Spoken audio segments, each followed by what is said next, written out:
Hello, my name is Justin Coffey, and this is my submission for the When a Student's Rights Are Wronged case study for special education for school administrators.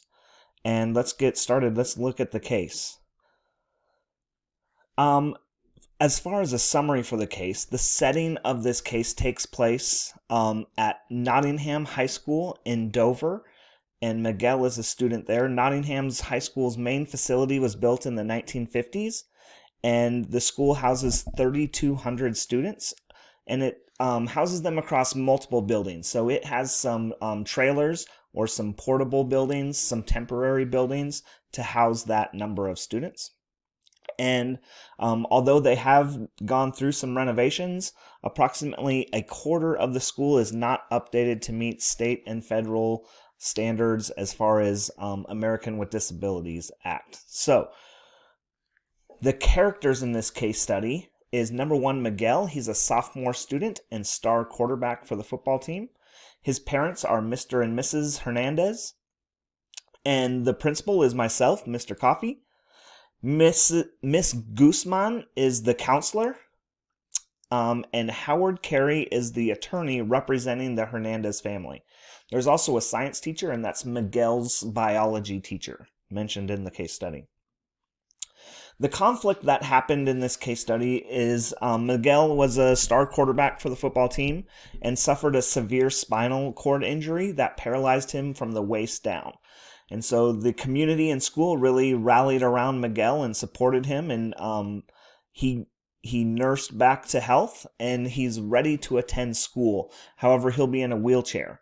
So Mr. and Mrs. Hernandez met with Miss Guzman, the counselor, to discuss his return to school, and they mentioned that he'll be in a wheelchair. And so they just talked about what all needed to happen for the return to school.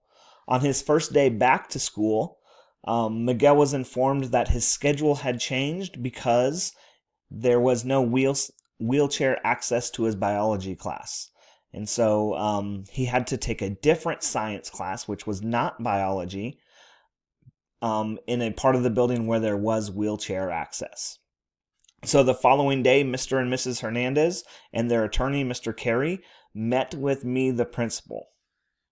So that's kind of the facts or background about the case study and some of the main characters involved. So I want to talk a little bit about the legal and ethical issues that happened in this case study, and there's quite a bit. Number one, there's a legal and ethical issue that the buildings are not compliant with federal and state ADA codes, and so that's a problem. Also, another problem is the student with a disability does not have access to a free, appropriate public education. So that's one of the big issues in the case. Another more ethical issue was that the parents were never informed about the student's schedule change.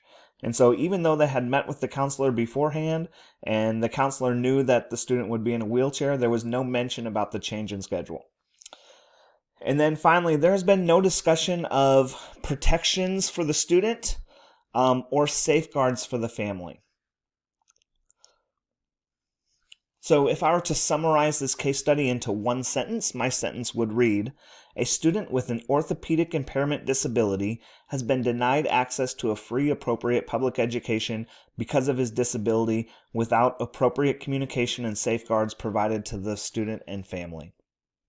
Another thing to mention, an issue, is that this biology course is required for the college that Miguel would like to attend. And so although the other science class would provide a science credit towards graduation, it's not the class that he needs for the college that he'd like to attend. And so that's where I feel like he's been denied access to a free, appropriate public education. If I am synthesizing the facts, some of the main points is that Mr. and Mrs. Hernandez met with Miss Guzman about Miguel's return to the school, and although the school was aware of Miguel's disability, there was no 504 plan created or discussed at that time. The school personnel did not provide the family with safeguards protecting their son's rights. So that's kind of one of the main issues here. He is eligible for special education because of his orthopedic condition. But there was no plan put in place. There was no IEP. There was no consent to evaluate. None of those things happened. About a quarter of the school's property is not compliant with the ADA building codes, and so they don't have wheelchair access, and so that's a big problem. Another issue within this case is that this is a science class that he's missing out on, and particularly in science classrooms, often they need specialized equipment or specialized space for labs and things like that. And so it's not like a math classroom that could take place in just any old classroom. Really, the science classroom might have to be more specialized. So it might be more difficult to just move this class to a different location. Depending on the location and the setup, it might be expensive to provide wheelchair access to this science classroom. If this science classroom is on the second floor of the main building, say for instance, then it would be really difficult to provide wheelchair access. It would probably involve putting in an elevator in the school, which would be a really expensive endeavor. If this science classroom is just in one of like the portable buildings, say, and there's only stairs up to the portable building, it might be much easier to build a ramp to provide wheelchair access. Also, depending on the situation, it may be expensive to move that science classroom. As I said, they have some specialized equipment usually and some lab space. And so depending on how the school is set up and how it's situated, it might be really expensive to try and move that to a different location. And synthesizing some information about the program, if they were to provide an online or homebound curriculum, it may not provide the hands-on activities or the peer interactions that are deemed valuable in a lot of science classrooms. So he might have access to the knowledge or the information about biology, but he might miss out on some of the educational highlights by missing out on labs or peer interaction during instruction. Also, pushing the student's biology course to his junior or senior year, that might be another option. But in that case, he may lose access to AP courses or dual credit or higher level courses if he doesn't take this class as a sophomore. So that's also another issue. And then biology, like I said, is required for admission to the student's college of choice. And so his parents feel like he should have access to this class. Prioritizing some of the information, some of the things that I don't know fully about, the case study just doesn't give enough information, is do the parents want their son identified as a student with a disability?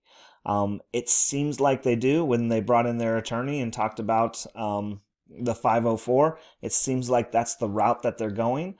But I know that there's some families who prefer not to have their student identified as a student with disability. So that's a piece of information that I'd want to gather from the parents and make sure that they know their rights and their protections. Also, what outcomes are the parents seeking? Do they just want to get him access to the knowledge or information, or would they prefer him in a class? I'm assuming that they'd prefer him in a class, but that's an assumption, and I just want to know some more information about what exactly they'd like for their son's education. And some other information that I don't know about is, are there other biology courses or locations available? Does it have to be during this period, or are there other biology classrooms scattered throughout the school that would have wheelchair access? That information wasn't provided in the case study, and it's just something that I'd wanted to know as the principal. And then finally, does Ms. Guzman have a plan that makes sense for Miguel and his family? We just make the assumption that Ms. Guzman was just doing the simplest thing, but perhaps she has a plan. Perhaps she's mapped out a academic course series of classes that makes sense for the family, and just no one knows about it. There hasn't been any clear communication. And so I'd want to make sure that I talk to Ms. Guzman and see what plan she has for Miguel. Thinking about what different options I have as the principal, one option would be to take no action. And I'll talk about some pros and cons of each of these, but right now I just want to go through the option choices. So one option is take no action. Another option would be to renovate the entire school and ensure compliance with federal and state codes. Another option would be to build a temporary ramp to access the biology class, or move the biology classroom, or utilize technology to give access to the curriculum from a different location, or offer biology during the junior or senior year for Miguel the student. Let's look at the pros and cons of taking no action. The pros would be I would save some money. There would be nothing that I need to do, and so that would save the school district some money. And perhaps Ms. Guzman would feel supported in her decision if I took no action. The cons would be, the number one con would be Miguel does not have access to biology, and stakeholder perception of the school would suffer or be damaged. And there is a probable lawsuit, which I believe we would lose. So those are the pros and cons of taking no action. The pros of renovating the school is that the school would finally be up to date with all ADA codes, and Miguel and other students could access all the classes. The cons would be that this would be really expensive, and in the case study it talked about how the school doesn't have money to make these renovations at this time. And also the construction would take a long time, and probably Miguel's biology class would be over by the time the construction was finished. Some of the pros and cons of building a temporary ramp is that construction could be really quick and provide access, and Miguel could have access to his biology class. The cons is this may not be possible depending on the location and the setup of the school, and it doesn't solve the long-term problem of access to all parts of the building for students in wheelchairs. Another option would be to move the biology classroom, and this would provide Miguel access to his biology class and potentially be an inexpensive option. However, the cons would be that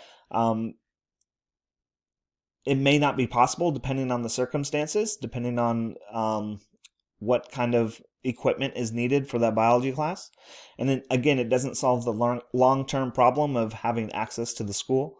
And it may cause confusion for the students who are in the biology class wondering why their class got moved. Another option would be to utilize technology to give Miguel access to the curriculum. And so that would be a pro. It would give him access. But another pro would be it could be an inexpensive option. The cons would be that maybe it would not be considered an appropriate education, like I said, because of the lack of hands-on activity and the lack of peer interaction. And also another con would be it isolates Miguel from his peers. Finally, the last option is to offer biology another year. So Miguel is a sophomore right now, so perhaps he could take biology as a junior or senior. This maybe could provide him access to the curriculum and potentially be an inexpensive solution if we can just move a biology classroom the next year. However, the issue of access is not solved by simply delaying the problem. And Miguel, like I said, may lose access to AP or higher level courses because of this time delay. The option that I would choose is, if it's possible, I would choose to have a temporary ramp built to provide wheelchair access to Miguel's biology class. That would be my number one choice if that's a possibility. If that's not a possibility, my next best choice would be to move Miguel's biology class to a different part of the building that does have wheelchair access. My action plan, some of the things that I would do to make sure that this happens is, the first thing I would do is notify the superintendent of the situation, let him know what's going on and what's happening. I would ensure that this plan of building a temporary wheelchair ramp would satisfy the needs of the student and the family. And then I would research the specifications to make sure that we can build a compliant wheelchair ramp. And the next thing I would do is talk with the industrial arts class to see if there's any way that they could build the ramp. And so I think that that would be a good way to give students an opportunity to help another student out. And then if they were not able to do it, I'd check with maintenance to see if they could build it, or does this need to be a job that we open up bids to for contractors. The last thing I would do is schedule an inspector to inspect the final product and make sure that it's compliant with ADA.